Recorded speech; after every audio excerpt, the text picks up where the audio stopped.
Good morning, good afternoon, and hello everyone, and welcome to today's live broadcast, FcRn Affinity Column Chromatography for Therapeutic mAb Characterization.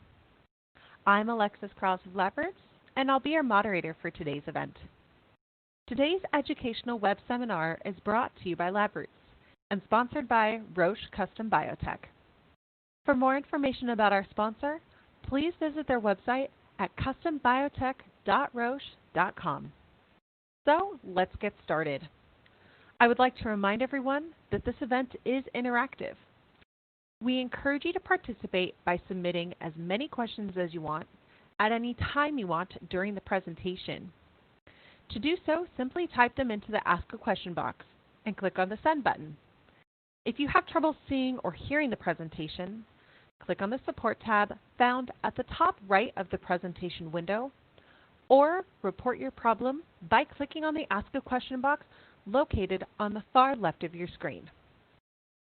I would like to now introduce our presenter, Dr. Tilman Schlothauer, Senior Principal Scientist at Roche Innovation Center. For a complete biography on our presenter, please visit the Biography tab at the top of your screen. Tilman, you may now begin your presentation. Welcome, sir.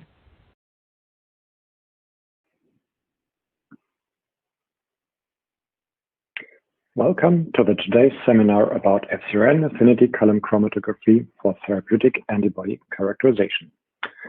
I am Tilman Schlothauer, a Senior Principal Scientist from Pharma Research and Early Development Roche in the Greater Munich area.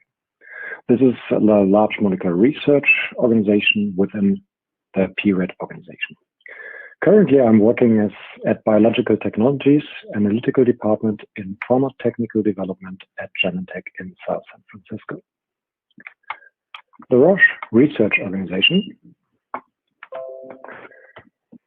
consists out of 3 independent research hubs within Roche, Genentech and Chugai. As soon as a project enters clinical development, the responsibility is handed over to the late-stage organization for the technical development of therapeutic antibodies, such as manufacturing, release, and ideally later on approval to benefit all patients in a certain disease. In early research, we are working in several collaborations within academia and industry to broaden our knowledge in multiple directions. In addition to this, we are working with the developers at Roche Diagnostics, for example, to develop new analytical tools like the FcRn Affinity column, and this is now the topic of my talk today.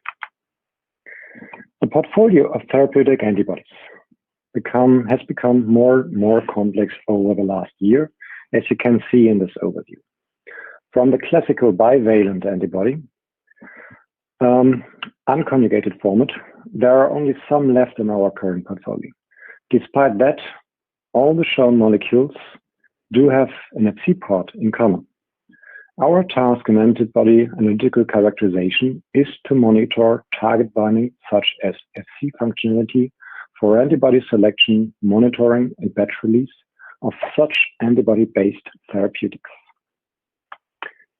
Fc functionality comprises 3 major Fc gamma receptor-related biological activities, which are antibody-dependent cellular cytotoxicity, called ADCC. Then we have antibody-dependent cellular phagocytosis, called ADCP, and complement-dependent cytotoxicity. I will not talk about more details in this direction because most of the formats shown before are Fc engineered to eliminate all mentioned activities to increase the safety profile of different formats. On the other side, we have a very important feature of human immunoglobulins like IgG 1, 2, 3, and 4. It's the average biological half-life in human blood, meaning the time of circulation in the human body.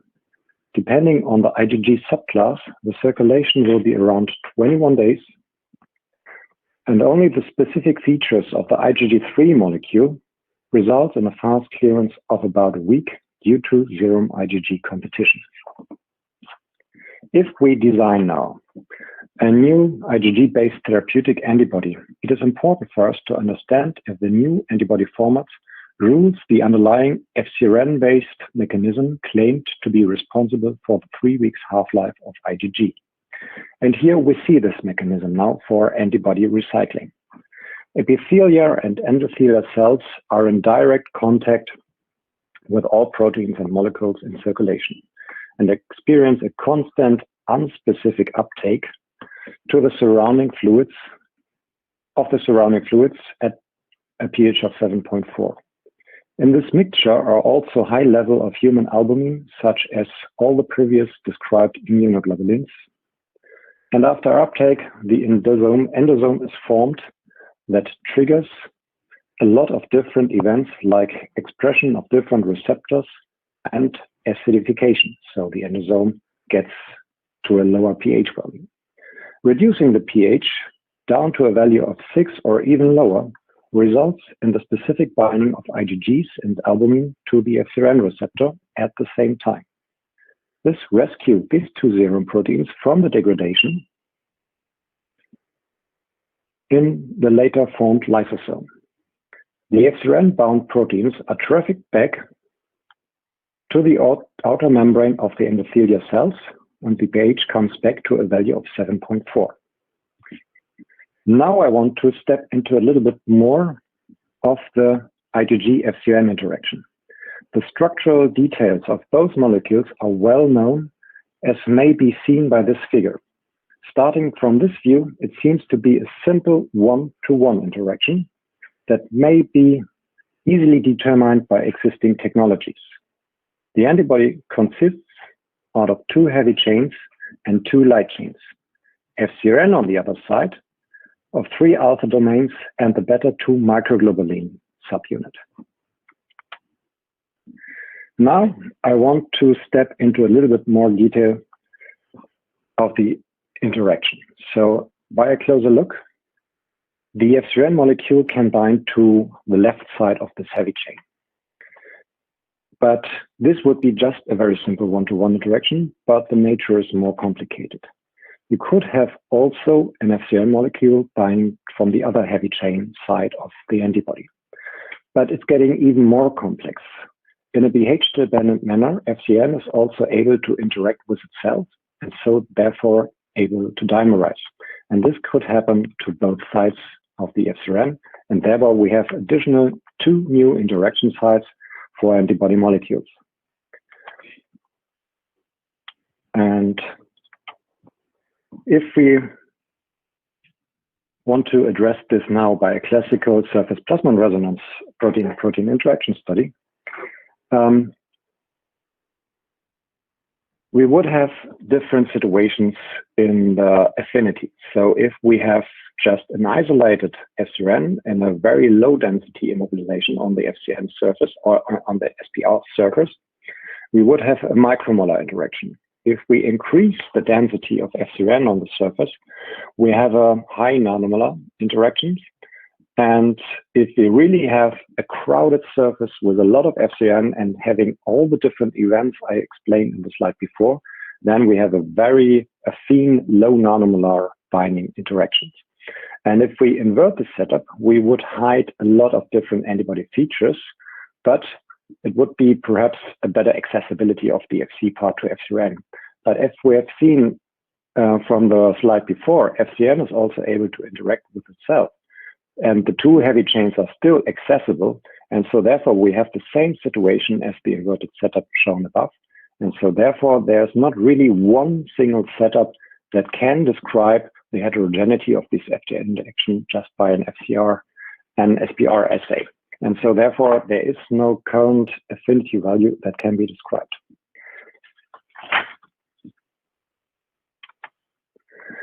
On the top of the already described complexity, there's also the observation that even if we are using a very standardized FcRn binding setup and investigating in 11 different antibodies that have in common that they are all human IgG1 Fc parts.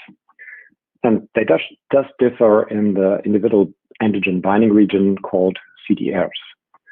And this should have, if it's only the Fc that is important for the interaction, should have a similar sensogram because we have standardized the assay. So the immobilization level has been the same for all of the different studies.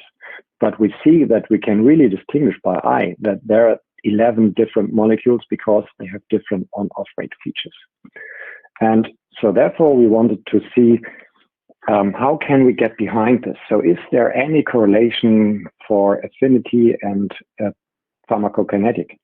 And if we look at this overview of different antibodies, we see there is no correlation for the relative binding activity from therapeutic IgGs that could correlate to any half-life that is described in humans. And so there is really a mismatch, and we assume it's the assay setup. So what is now the reason for this? And to shed light on this Fab differences, we searched for potential interaction sites of the antibody to FcRn. We utilized the hydrogen deuterium exchange technology.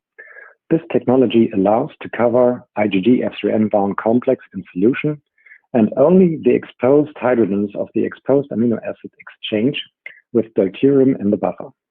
The subsequential mass spectrometry allows to highlight the area binding that has protected the exchange. Out of this, it is possible to draw a map of the areas for Fc-FcRn interaction, like here, but also for the Fab-FcRn interaction, like here in this area. And this was not known before. And only as after we have done these studies, we have seen there are certain areas in the Fab region of an antibody that interacts with FcRn. And the existing methods for this seems to be not sufficient. This brought us to the point where we recognized that the current methods are not sufficient to detect such differences just with one simple analytical method. Sure, we could have done a bunch of analytical setups, doing this for every antibody construct in development, but this is quite intense in costs and time. So how to find a solution now?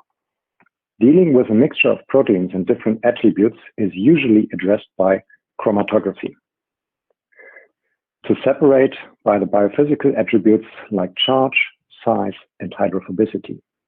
What if we combine now a functional separation and immobilize recombinant human FcRn to a column matrix? The advantage of such a technology, or column-based technology, is that the gradient that may be applied to elute the bound antibodies really starts at the same point as here.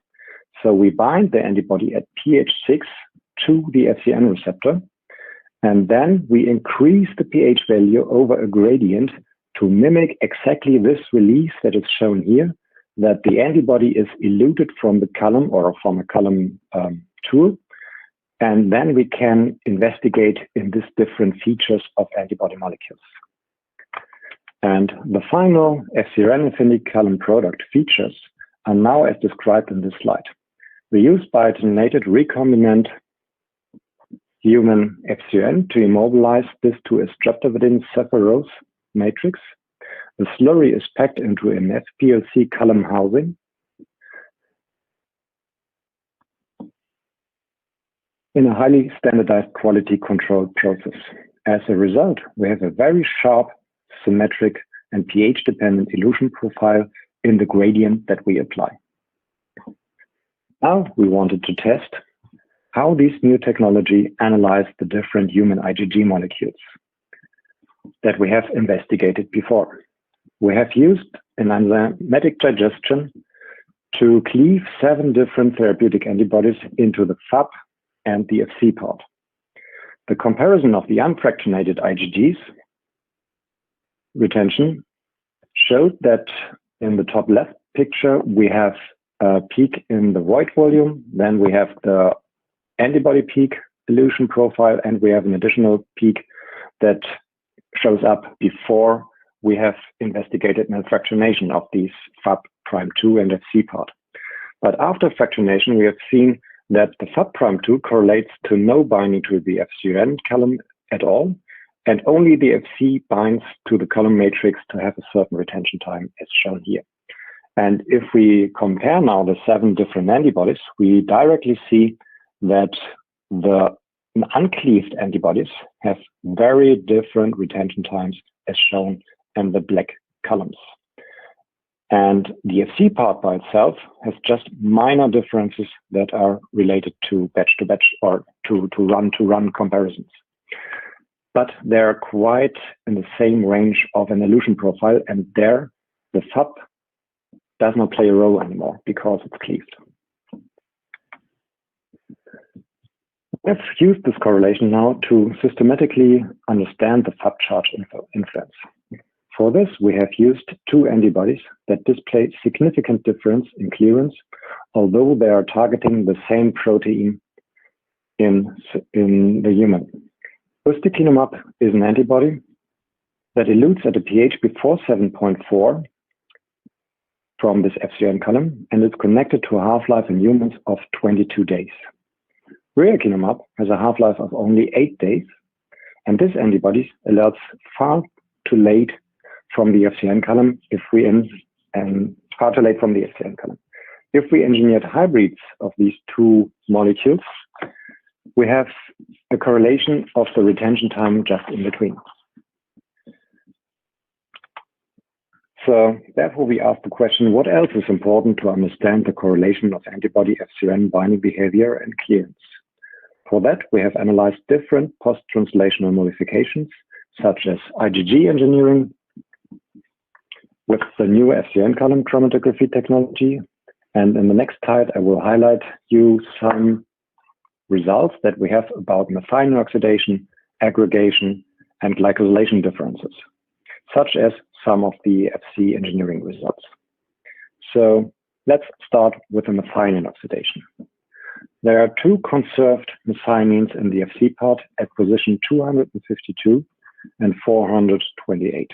In some allotypes, there's more than these, but in the usual human allotype that is used in the Roche portfolio, this is the same methionines as shown in here. These two methionines are in the FcRn binding area, as shown in this cartoon. And they are distributed above the two heavy chains. And if we do now hydrogen peroxide oxidation of these molecules, they are heavily oxidized in these two methionines, but distributed above the whole heavy chains. And so therefore we could have a very severe mixture. We could have in total 10 different species that are found in an oxidized, unseparated preparation. And we could have the oxidized methionine 252 on the both heavy chains, just on one or no. Then we could have the methionine 428 on both heavy chains or only one. Or we could have a mixture of both methionines in different constellations, having a total of every methionine oxidized, just the methionine 252 on one side and only the 428 on the other side. So therefore, there are a lot of different molecules to be imagined out of this oxidation. And what happens if we investigate this now in a normal SPR assay setup? So we know, okay, there must be a quite heterogeneous mixture. We know that our technology after standardization is able to measure sensitive FcRn binding, but can it look after the heterogeneity? So do we see anything that allows us an interpretation where all the different methionines are oxidized? And what we observe from our standard assay is, for sure, it's roughly 20% reduced in binding, as we shown here in this graph. And now we thought it should be possible to separate these different species in the FcRn column chromatography. And really it is. So we have a main peak again, where we have an elution profile or retention time that correlates roughly to the unstressed sample. Then we have a mAb oxidized pre-peak 1. And in addition to this, we have a pre-peak 2, and they're nicely separated by peak valley peak separation. And we have used a bigger sized FcRn column that allows us to separate these fractions and to reanalyze them. And this I can describe in this slide. So we have the unmodified antibody 1 that contains roughly 5% methionine 252 and 2% methionine 428. After oxidation, exactly this antibody contains 41% methionine for 252 and 28% methionine 428 oxidation level. And now we have done the separation in the column, and we have analyzed the main peak, the pre-peak 1 and the pre-peak 2 by a human FcRn transgenic mice experiment and by mass spectrometry to analyze where are the methyonines distributed. And interestingly, what we have found is that the pre-peak 2 consists of a massively oxidized methionine 252, but only 42% of methionine 428. For the pre-peak 1, it's just half of the methionine 252 and 23% 428. But also interestingly, in the main peak, there are 20% 428. So allowing the interpretation that the 428 is not separating the antibody in a different way. And also it's not important for a faster clearance of this pre-peak. And what we can really assure now is, or state, is that the methionine 252 is responsible for decreased binding strength to FcRn, and this correlates directly to this in vivo investigation with the FcRn transgenic mice.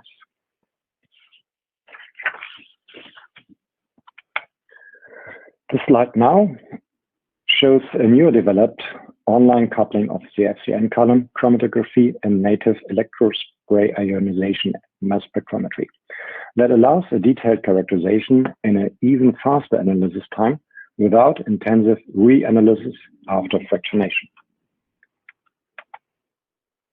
In addition to the previous described separation of oxidized samples, we were able to demonstrate that the FcRn column chromatography is able to separate big differences like antibody dimers or aggregates in a linear correlation to the content of the species, which is what is usually not what usually cannot be applied by SPR because of the problem that if we have a heterogeneous mixture, we can't see what is within this mixture. We just see an overall effect. On the other side, the FcRn column is also able to allow a distinguishing very subtle glycosylation variances that only display a small structural shift within the Fc part, what is usually not to be seen for FcRn analysis because the glycosylation pattern does not really play that much a role for FcRn binding as it plays a role for Fc gamma receptor interaction. So we can completely deglycosylate an antibody and it would still have a PK in cynomolgus monkey. But we see the longer the glyco pattern is, the later the retention time on the column. So therefore we see the column is also able to really distinguish very minor structural differences that can be observed in the Fc structure. Our colleagues from Roche Technical Development and Late Stage were also able to demonstrate that this is possible for to qualify the FcRn column chromatography to enable the use in a regulated environment and to set up a non-critical window, as shown here, of antibody retention, for example, in a comparability exercises. You can measure different batches and to just compare, are there post-translational modification that really results in a shifted FcRn retention? And only if it is outside this window, we can claim this as critical because then we know it's correlated to a difference in clearance. But if it is within that, it's just a minor oxidation or minor post-translational modification that still allows the usage of these batches in the clinic. And more details on this can be found in the publication from Florian Zümer et al. From the bioanalysis paper in 2017. For that, I want to conclude now the first findings that we have. So the FcRn Affinity chromatography is a new, valuable, analytical, and preparative tool to assess the FcRn antibody interaction, mimicking physiological conditions. It is possible to assess directly the physiological relevance of subcharge effects on FcRn binding. We can also combine these charge influences with another method that is called heparin columns, because then we can see the interplay between subcharges to FcRn, as we have described this in the slides before, but also independent interactions to the glycocalyx of the outer membrane of endothelial cells. In addition, it's possible to analyze heterogeneous IgG samples according to their methionine 252 oxidation level, and the technology can be directly coupled to a native electrospin ionization mass spectrometry. Such as we are able to separate functional dimers and oligomers and are able to separate them on the FcRn column. And even small differences in Fc glycosylation can be resolved by the FcRn column retention time. Now I want to come over to the other part of my talk, that it's also able to investigate in antibody engineering. For that, we have used standardized controls that have been published in the literature before. You can really silence an antibody FcRn binding by using an amino acid exchange in these three certain positions to an alanine, but this antibody afterwards does not bind FcRn at all. Or you can exchange it to the famous YTE mutation that allows a stronger binding to FcRn, and thereby we have an increased affinity to FcRn. And also in our column, we can directly see the AAA mutation does not bind at all. It's eluted in the white volume. And the YTE has a clear shift in the FcRn column that also correlates again to a human FcRn transgenic mice experiment, as you see here in the bars. And to explain the background of the YTE a little bit further, so the YTE mutation has been utilized to be in combination with the therapeutic antibody motavirmab that has been in clinical development until phase 2.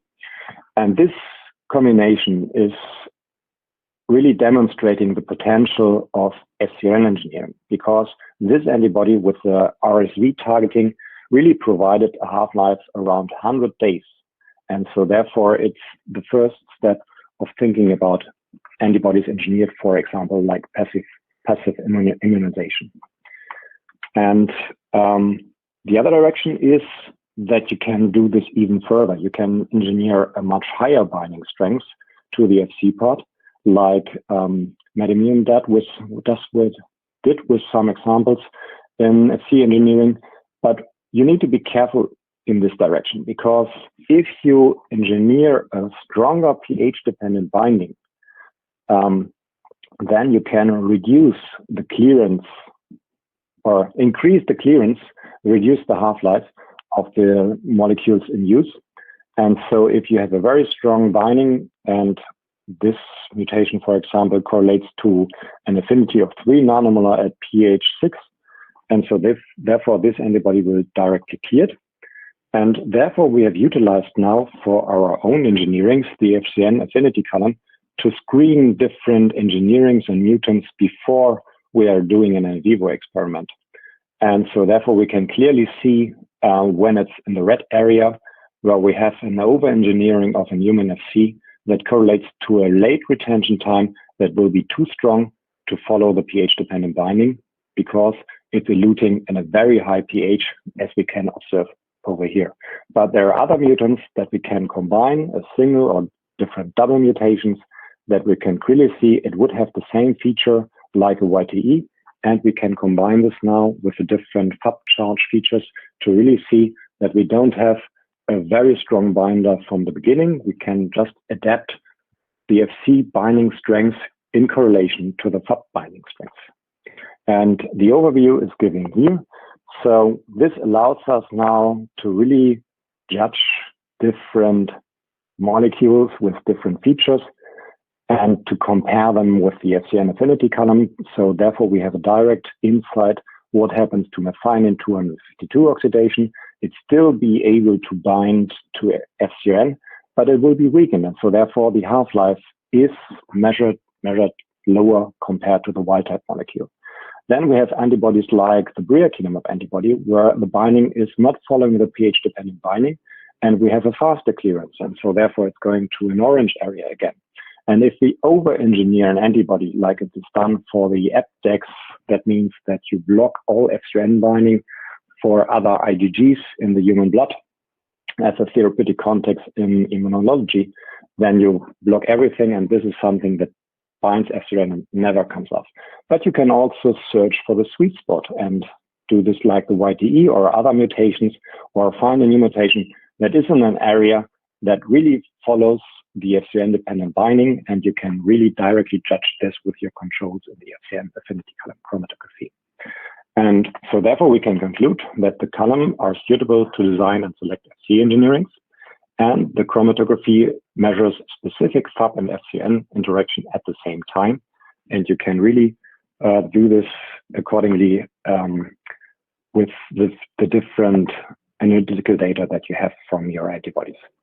We have tested in addition to that the FcRn Affinity chromatography also resolves human albumin engineering, because this could be also a very interesting scaffold for molecular scaffold engineering for therapeutics. And luckily, we're able to share this now with the overall research community, because we have made together with Roche Diagnostics and Custom Biotech this column for sale. And therefore, I'm happy to answer all your questions in the end if you have specific features that you have measured with your own samples. And so therefore, it's the same column type as we are using now in research, and we are really glad that we have now also this supply from Custom Biotech for ourselves, because it's really beneficial to have the highly quality controlled standardized FcRn column chromatography, as this is a product now. And therefore, I want to thank all the team members from the Fc receptor platform.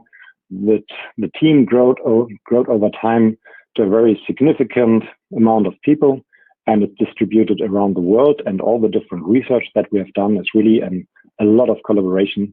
As I showed you in the first slide, that we from Roche Period are collaborating a lot with academia and industry. Thank you for your attention.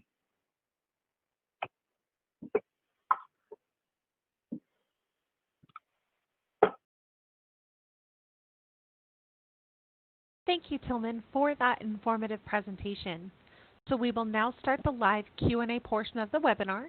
If you have a question you'd like to ask, please do so now. Just click on the Ask a Question box located on the far left of your screen. It will answer as many of your questions as we have time for. So let's get started. Our first question is, you talked about methionine oxidation. Can you expand a little on the value of using the column for oxidation? Sure, Alexis. Thank you for this question.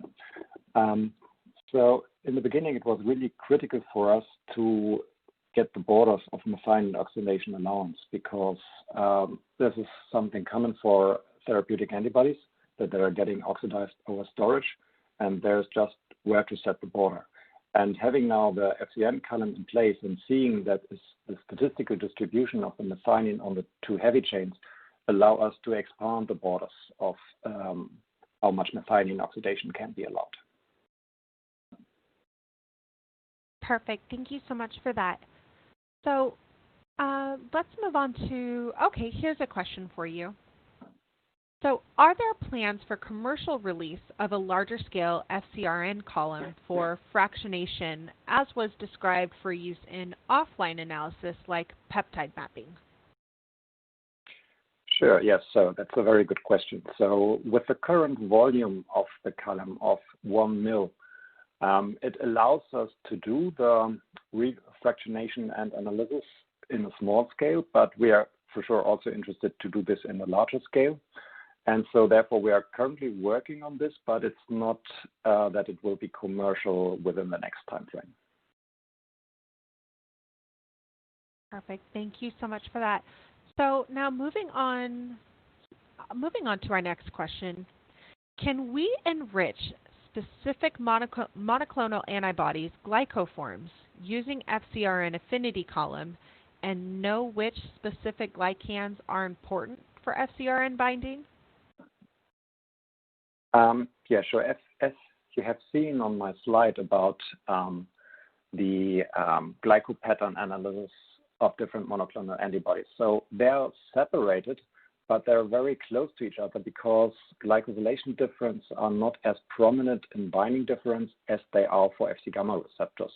And so I think it's in principle possible to do this if you just select the edges of the peak. So having the left shoulder perhaps with a very low glycosylation pattern, and the right shoulder with a very complex and galactosylated glycosylation pattern. But our observation is that the PK difference are not that huge, and so therefore we're also expecting that the glycosylation differences after fractionation will be not that huge of a huge difference. Wonderful. Thank you so much for that. So moving on, does deamidation impact FcRn binding? We have tested some of this, and the asparagines in the Fc part are not so directly correlated to FcRn binding. So if there is a broader structural difference, then I think we will see it, but you need to have a lot of deamidation. And as I said, it's not directly correlated in the binding side. And so therefore we have never observed the high criticality of deamidation as we have seen it for oxidation. Okay. We want to thank the audience for all of these great questions coming in, and we just want to remind you any questions that we are unable to answer today and those that come in during the on-demand period will be addressed by the speaker via the contact information that you provided at the time of registration. So, Tilman, our next question. How do you determine when to use the FcRn column versus SPR? Yeah, it's part of the history that we have started to use SPR assays all the time, so they are in place. And so therefore there was the beginning of our escalation scheme that we measure first SPR for a new antibody, but this is now overcome by the availability of the FcRn column. So now it's in place, and due to the point that it's also supplied for us from a custom biotech, we are using now 90% the FcRn column for our open question because we have seen the benefit correlated to the SPR data. And so perhaps it could be that we have a data set starting with SPR, but we are shifting over to FcRn column as much as possible, and it's now also included in our screening process. And in our screening process, we are just using FcRn column and no SPR anymore. And there could be that there's some comparability exercises where we have both, but it's going over more and more to the usage of FcRn column in our hands. Great. Thank you so much, Tilman. So our next questions, and excuse me if I pronounce this incorrectly, but in the instructions for the column, it recommends using a gradient from 20% B to 100% B. Why is this chosen, and instead of altering the A buffer and go from 0 to 100%? It's just about the starting pH, and this has been developed over time that this is the best to prepare the antibody binding, that every molecules are bound to FcRn on the column by choosing this buffer system, and then applying the gradient that we have a really sharp elution profile from the 20 to the 80. And this was just the experience over time. We have adapted sometimes the gradient for certain purposes, but now we have really standardized this to compare different antibody constructs by this fixed gradient that we have the relative retention time evaluation that we can compare this value to each other. If we modify the pH gradient again, then we are not able to do this. But for a certain perspective for research, it's definitely possible to do. But having this as a standardized method, we prefer to have the fixed buffer conditions. Wonderful. Thank you for your insight on that question. Now moving on, have you done any experiments to correlate subfractions an antibody to its biological activity, such as CDC, ADCC, etc.? Oh, very great question. So for sure, yeah, we have done this. We have collected the fraction of methionine oxidation and have studied them in Fc gamma R2A binding and ADCP assay. So it's the antibody-dependent cellular phagocytosis. And there is also the Fc gamma R2A receptor involved. And we have published this also in 2017 in collaboration with Florian Zümer. So I can send around this publication later on. Wonderful. And now, Tilman, do you also offer Fc gamma receptor columns? We are working on this, yes. But it's not on the market currently. So we have a very good working system, but it's in the research stage. So. Well, we will look forward to that coming out. So our next question, the max flow rate can lower flow rates be optimized? And is there any optimization of flow rate required or beneficial? Yeah, for sure, to reduce the analysis time. So currently it's a low pressure liquid chromatography system. And so the runtime is around 100 minutes. And you can easily lower down the flow rate from the recommended from the instruction of use. But increasing the flow rate would result in a higher pressure in the system. You can play around a little bit with that, but we're working on a solution on this, modifying the FcRn material that we are using and modifying the system that we are going over to an HPL system. But this is also a current development that is ongoing. And now, have you used the column in a QC or QA stability study? And how did the column help in this study? Yeah, it's not me directly because I'm coming from non-GMP research, but the colleagues in the controlled environment are using this. So as you see from the one publication that it's used in, that you can qualify the assay. And we are using this more and more for late comparability exercises. So it has very shown its benefit of usage for the late stage colleague, and it's possible to use it in the controlled environment, but it's not validated anymore in the moment. But as it is a product, now you can do this, and I think the future will prove this. Great, thank you so much. So now, what types of antibodies have you tested with the FcRn columns beyond, IgG? What about IgE or IgM? So we have tested in the beginning also an IgE, but it was more or less a negative control that we can ensure that it's not binding to the FcRn column matrix. For an IgM, I don't think that we would see a retention time. We're most interested in the different IgG subclasses like IgG 1, 2, 3, and 4, because they are described to being able to bind FcRn. And in addition to that, we have studied in the albumin interaction because this is also mentioned to be a pH-dependent binder to FcRn. And so the other isotypes, we have investigated them indirectly because we are used a serum IgG preparation where they also be included. And in this whole serum IgG, there's every antibody that is in the blood circulation, and we only have seen the typical IgGs and not all the other subtypes. Thank you. So, do hypergalactosylated variants have a higher FcRn binding compared to hypogalactosylated variants? Mm-hmm. Yeah, so we have seen that we have in vitro glyco-engineered control that is more or less 95% galactosylated. There we have seen a later retention time compared to the non-galactosylated species or controls. But the effect is more prominent on Fc gamma receptor columns or Fc gamma receptor assays.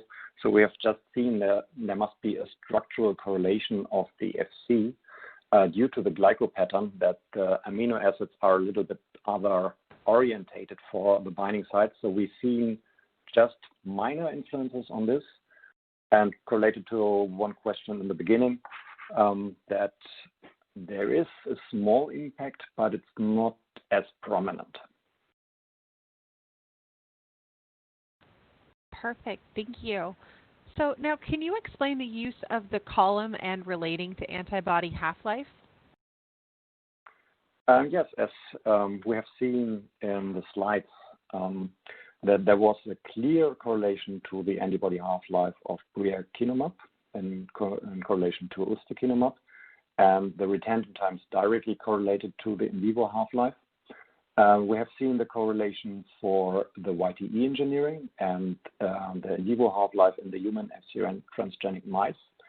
And we have really been able to correlate all the observations from the different modifications like methionine oxidation engineering and Subcharge features to being correlated to the FcRn retention time.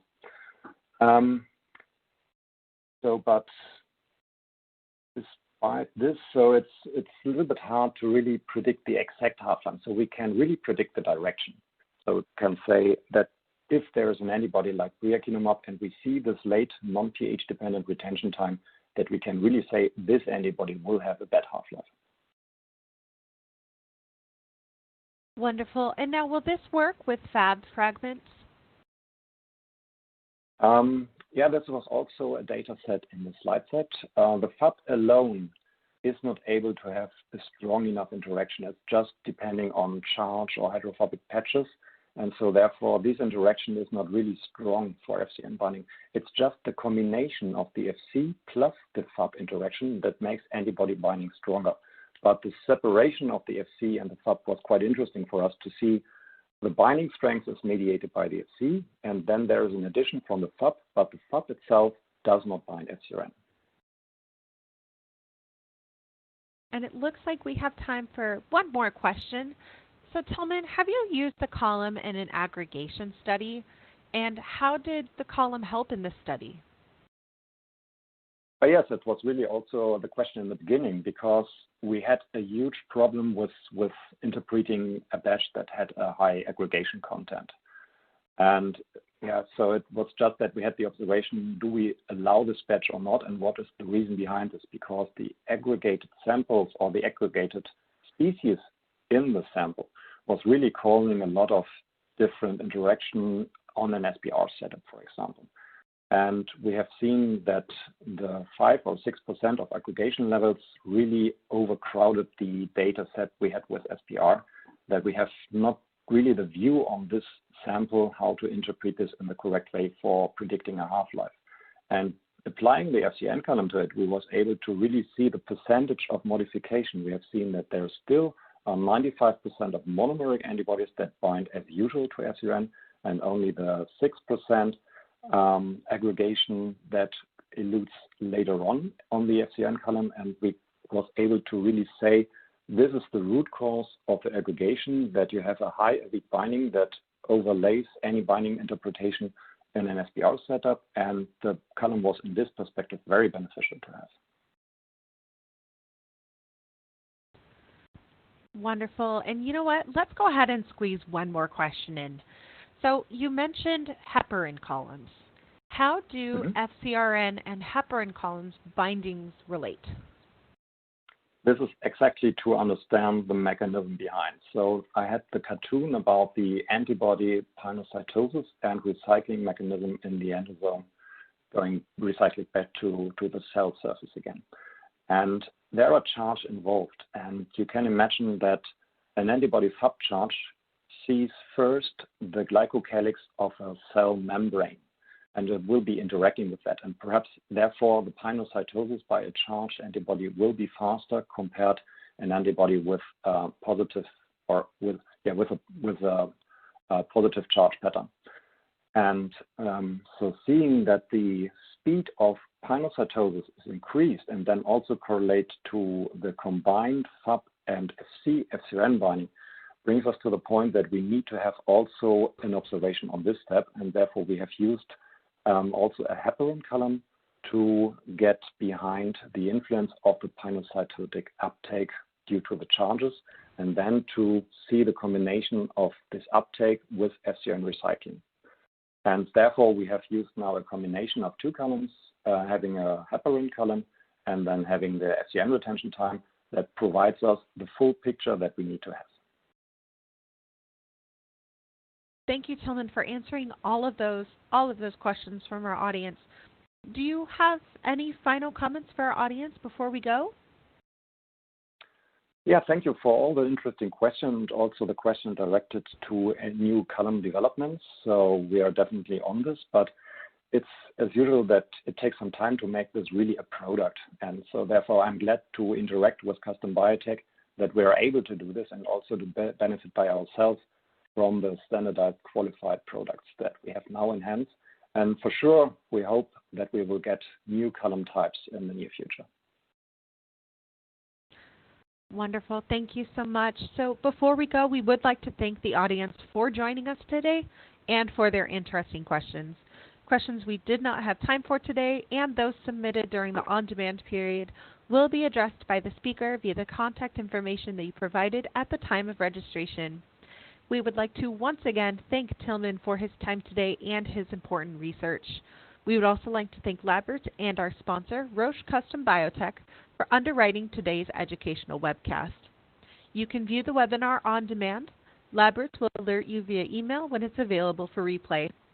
That's all for now. Thank you everyone for joining us, and until next time, bye-bye. Thank you. Bye.